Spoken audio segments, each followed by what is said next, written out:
भूगर्भ विज्ञान जियोलॉजी। इसके अंतर्गत पृथ्वी की आंतरिक संरचना का अध्ययन करते हैं। यह पृथ्वी के अंदर की जानकारी अप्रत्यक्ष रूप से देती है। चट्टान पृथ्वी पर पाए जाने वाले कठोर पदार्थ को चट्टान कहते हैं। चट्टान 3 प्रकार के होते हैं: आग्नेय, अवसादी और रूपांतरित।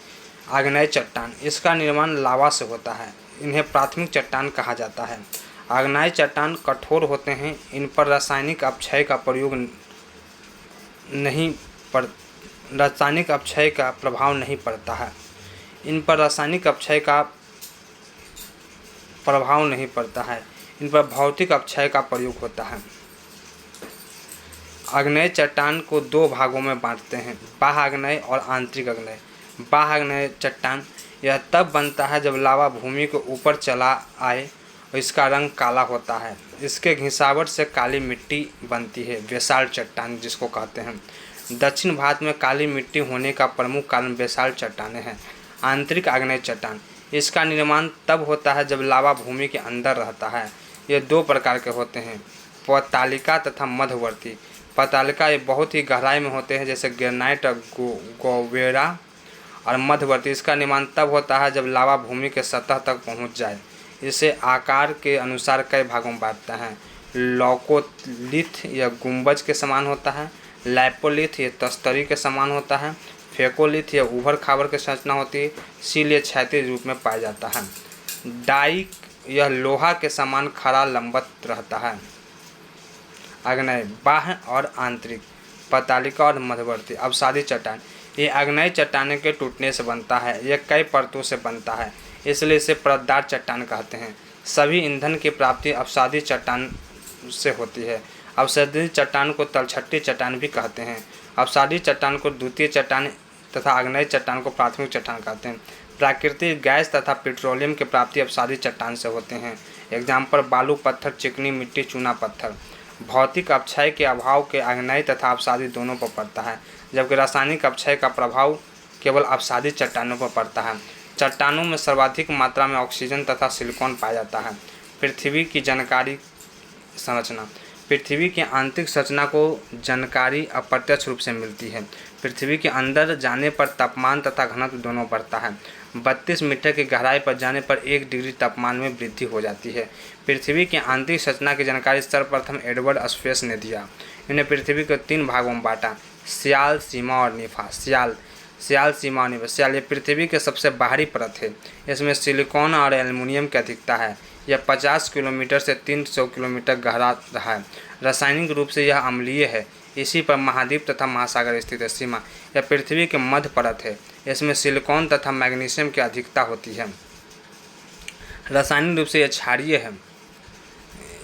ज्वालामुखी के दौरान मैग्मा इसी भाग से निकलता है। इसकी गहराई 100 से 200 किलोमीटर है। निफा, यह पृथ्वी की आंतरिक परत है जो तरल अवस्था में है। इसमें निकेल तथा लोहा की अधिकता है। इस परत का घनत्व सबसे अधिक है। स्वेस के अनुसार सियाल का घनत्व 25 ग्राम पर सेंटीमीटर स्क्वायर, सीमा का घनत्व 4 ग्राम पर सेंटीमीटर स्क्वायर, निफा का घनत्व 11 ग्राम पर सेंटीमीटर स्क्वायर। पृथ्वी का औसत घनत्व 5.5 ग्राम पर सेंटीमीटर स्क्वायर है।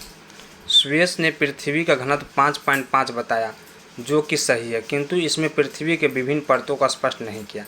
स्वेस की अवधारणा करते हुए आधुनिक भूगोलवेताओं ने नई अवधारणा दिया, जिसके तहत पृथ्वी 3 भागों में: क्रस्ट, मेंटल और कोर।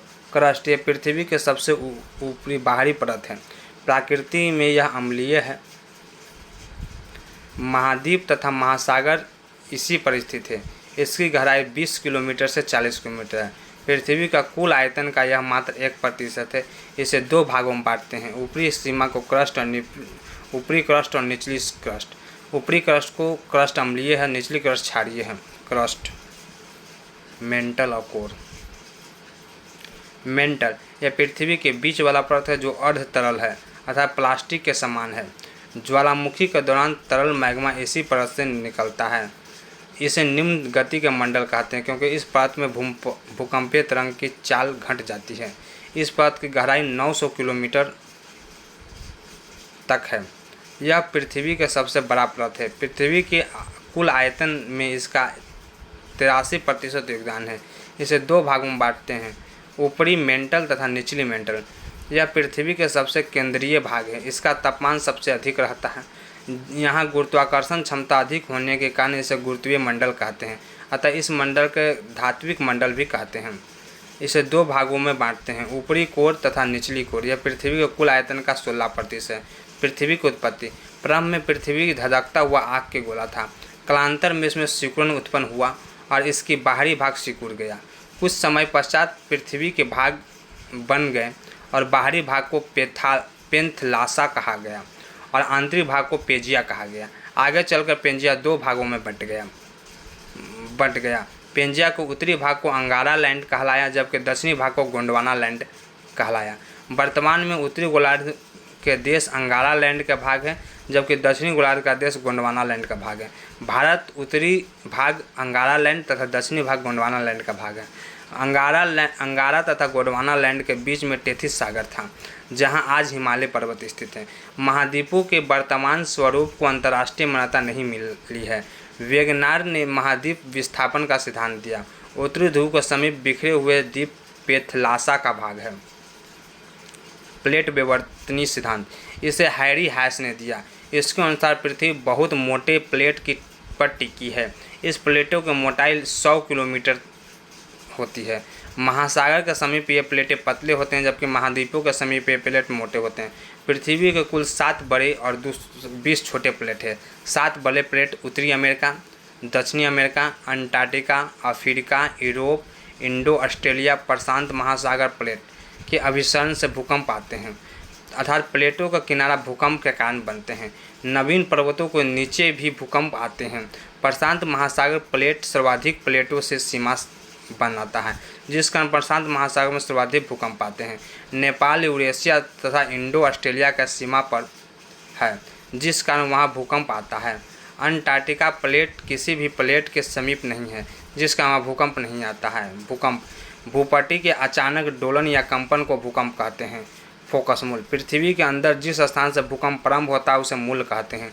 अधिकेंद्र, पृथ्वी सतह का वह स्थान जहां भूकंपीय तरंग सबसे पहले पहुंचती है अधिकेंद्र कहते हैं। एपिसेंटर, सर्वाधिक क्षति अधिकेंद्र पर पहुंचता है। पृथ्वी सतह का एपिसेंटर।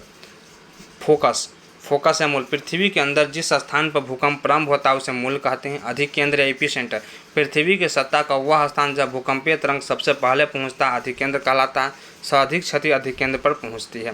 भूकंपीय तरंग, भूकंप के दौरान 3 प्रकार के तरंगें निकलती है। PSIL, पी तरंग प्राइमरी तरंग का, इसकी चाल 6 किलोमीटर पर सेकंड होती है, अतः यह पृथ्वी पर सबसे पहले पहुंचती है, जिस कारण से इसे प्राथमिक तरंग भी होते हैं। पी तरंगें अनुदैर्घ्य होती है ये ठोस, द्रव तथा गैस तीनों में चलती है। यह सबसे कम क्षति पहुंचाती है। सेकेंडरी तरंग एस, इसकी चाल 3 किलोमीटर पर सेकंड होती है। यह पी तरंगों के बाद पहुंचता है। इसे द्वितीय तरंग कहते हैं। यह अनुप्रस्थ होती है, जिस कारण द्रव में नहीं चल सकती। सुनामी के दौरान यह तरंग उत्पन्न नहीं होते हैं। इससे क्षति पी की तुलना में अधिक होती है। तरंगे की खोज डी लव ने किया। इन्होंने धरातलीय तरंग कहते हैं। इसकी चाल इस तरंग इसकी खोज डी लव ने किया। PSL नहीं, अब एल तरंग है ना, एल तरंग, इसकी खोज डी लव ने किया। इसे धरातलीय तरंग कहते हैं। इसकी चाल 1.5 किलोमीटर, यह तीनों माध्यमों में चलती है, अतः इससे गति सबसे धीमी होती है। इससे क्षति सबसे अधिक होती है। भूकंप को सिस्मोग्राफर पर दर्शाया जाता है। इसे मापने के लिए रिएक्टर स्केल का प्रयोग किया जाता है। रिएक्टर स्केल पर 0 से लेकर 9 अंक तक बने होते हैं। प्रत्येक संख्या अपनी पहली वाली संख्या से 10 गुनी खतरनाक होती है। 7 तीव्रता से अधिक का भूकंप खतरनाक है। भूकंप मापने के लिए पहले मार्केलिन स्कोप का प्रयोग किया जाता था। 1 से 12 अंक थे। सुनामी, यह जापानी भाषा का शब्द है। इसका अर्थ होता है बहुत ही ऊंचे तरंग। जब भूकंप समुद्र के नीचे आता है तो सुनामी कहते हैं। इससे तरंगों का आयाम बहुत बढ़ जाता है। जापान में सर्वाधिक सुनामी आते हैं। 2004 में इंडोनेशिया में आए सुनामी से इंदिरा पॉइंट डूब गया। भारत ने सुनामी चेतावनी प्रणाली हैदराबाद में विकसित किया गया। ज्वालामुखी, भारत के मेंटल से तरल मैग्मा जिस क्रिया से बाहर आता है उसे ज्वालामुखी कहते हैं। भारत में मेंटल से तरल मैग्मा जिस क्रिया से बाहर आता है उसे ज्वालामुखी कहते हैं। मैग्मा जब ठंडा होता है तो उसे लावा कहते हैं। जब मैग्मा में जमाव पानी में हो जाए तो उसे टफ कहते हैं। जब मैग्मा का जमाव चना के समान हो जाए तो उसे अस्कोरिया कहते हैं। मैग्मा जिस क्षेत्र से निकलता है उसे ज्वालामुखी क्षेत्र कहते हैं।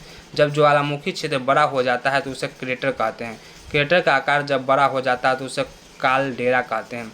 कालडेरा में जब विस्फोट रुक जाता है तो उसे वर्षा का जल भर जाता है तो उसे कालडेरा झील कहते हैं। ऑस्ट्रेलिया में ज्वालामुखी नहीं है। अंटार्कटिका में भूकंप नहीं है। यूरोप में मरुस्थल नहीं है। उत्तरी अमेरिका में एक भी स्थानबद्ध देश नहीं है। सऊदी अरब में नदी नहीं है। ज्वालामुखी 3 प्रकार के होते हैं, मृत, सुषुप्त और सक्रिय। मृत ज्वालामुखी, इस ज्वालामुखी में कोई भी विस्फोट नहीं होता है। भारत नारकोंडम, जैसे एग्जाम्पल भारत के नारकोंडम, म्यांमार के पोपा, ईरान के देवबंद के सुल्तान। सुषुप्त ज्वालामुखी, इस ज्वालामुखी में विस्फोट नहीं होता है किंतु कभी भी विस्फोट हो सकता है। इटली के सुसुवियस, जापान के प्यूजियामा, इंडोनेशिया के सिनाका या क्रोकोवाटोवा। सक्रिय ज्वालामुखी, इसमें हमेशा विस्फोट होते रहते हैं, सबसे घातक होता है। भारत के बैरन, इक्वाडोर के कोटोपैक्सी, इटली का स्ट्रॉम्बेली, यूएसए के सपर, रूस के बेंजामिया, इंडोनेशिया के सेमोरी, तंजानिया के कालीमिंजरे, अंटार्कटिका के इरेबस। ज्वालामुखी पृथ्वी के सुरक्षा बाल है। ओजोन को पृथ्वी का सुरक्षा कवच कहते हैं। ज्वालामुखी को पृथ्वी का सुरक्षा बाल कहते हैं।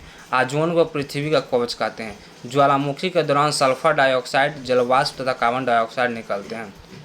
सर्वाधिक ज्वालामुखी प्रशांत महासागर में है, जिससे अग्नि वलय कहते हैं। सर्वाधिक स्थलीय ज्वालामुखी इंडोनेशिया में है। अलास्का का ज्वालामुखी की अधिकता के कारण हजारों धुआओं का प्रदेश कहते हैं। सबसे ऊंचा सक्रिय ज्वालामुखी कोटोपैक्सी है। सबसे ऊंचा मृत ज्वालामुखी अमेरिका के हवाई द्वीप पर स्थित है, मनालोवा ज्वालामुखी है। सबसे सक्रिय ज्वालामुखी इटली का स्टम्बले, भूमध्य सागर के प्रशांत में।